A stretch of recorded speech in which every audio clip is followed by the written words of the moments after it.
Dens soолук кандай болот? Эмнеге? Туга да бекер. Эмнеге? Юмурсап туруп. Эмнеге? Ал жерде Оңдыр журналист, Оңдыр бөлүп жатат. Жанагы ошондой эле тандалган, тааныбалган адамдарды, башка кылмышкерлерди биздин арабызда бар. Ошол баары шүгүр. Тергөө болуп атабы, бардыңызбы суракка?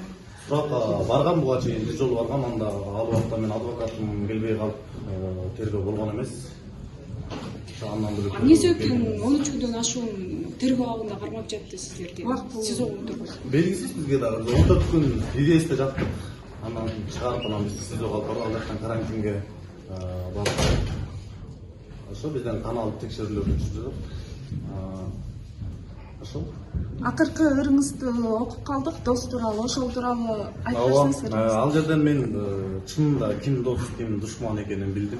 Баягы эле адам башына жалгыз күйгөн бул биз туугандар болот экен. Туугандар ушул жерде турат. Сиздерге чоң рахмат. Мен ушул досторум өтө көп эле, бири да келген жок, бирок ушул эже байкелерим, туугандарым келип ушундай тамак аш киргизип колдоо көргөзүп. Ошол себептен чын жүрөктөн ошол жерден кыздар жерде жазган ыры болчу. Койлоо канаттар менен макул эмессиз. Жок, эч кандай макул эмесмин. Себеби биз далил бере алышпайт. Мен көзүм жетет, анткени мен өзүм айткан сөзүм өзүм арбап жооп берип келгем. И жооп берем дагы.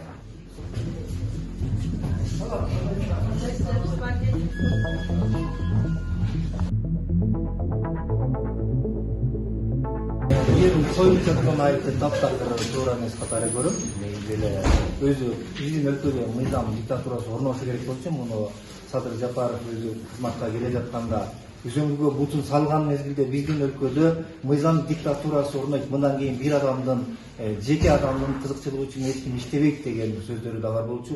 Мен ошол Садыр Жапаровдун ошол сөзүнө ишенип дайыма өзүмдүн материалдарымды даярдаган программаны дайыма так фактылардын негизинде алып барып келе жатам. Ушул убакка чейин алып бара бермекчимин. Ал эми жанагы ызы чуу салып, же болбосо башалмандыкты уюштуруу боюнча күнөөлөп аткандыгы бул өтө аша чапкандык деги эле.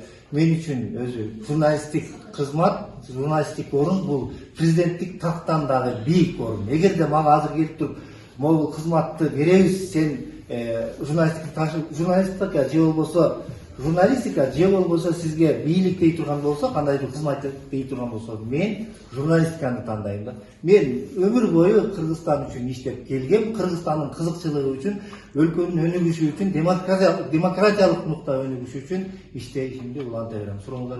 Ден соолугуңуз кандай? Ден соолук менде бул убакка чейин неволновый инфаркт миокарда болгон 2020-жылы. Ушул жакка келгени менде эмнегедир давление, кан басымдын жогорулашы байкалып, улам көтөрүлүп атат. Ал эми бул жактагы санчаста давлениени түшүрүп коет экен, анан кайра отура бересиң. Ушундай да давлениени түшүрүү менен гана айлыктар.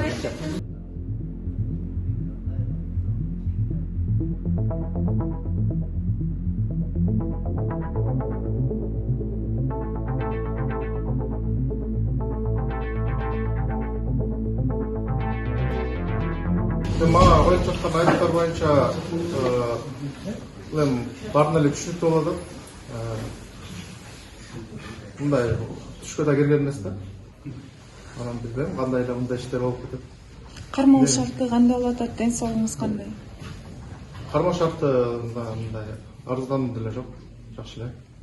Канча убакыттан бери иштечү элеңиз ал жакта? Сиз жогоруда айтып өттүңүз, техникалык гана кызматкермин деп, сиз редакциянын саясатына да аралашкан эмесмин деп. Ушул боюнча кеңирээк айтып өтсөңүз. Эми бул жерде мен оператор болуп иштечүмүн. Ал жерде массалык башаламандык чыгарып ушул деле андай кызматым деле андай эмес да, камера тартам, видео материал тартам, аны өткүзүп берем. Аны же мен публикация деле кылбайм.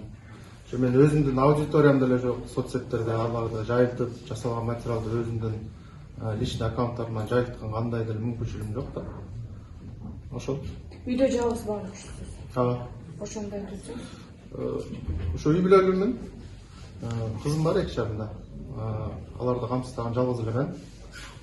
Ошо келинчем да боюнда болуп атат.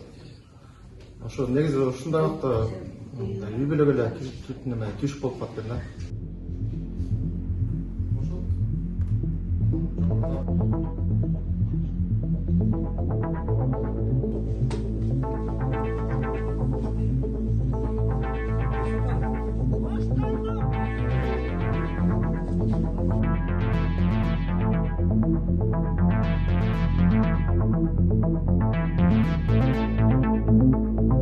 өзүңүздөр көрүп атпайсыздар, мыйзам іш болуп атат.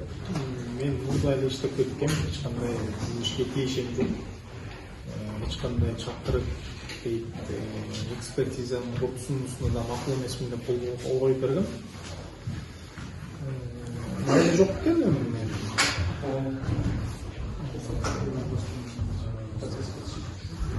Сотто көрүп атпайсың, ошону мага чейинки коллегалар дагы окшош эле болуп атат, бир жактуу эле каралып атат деген ойдомун.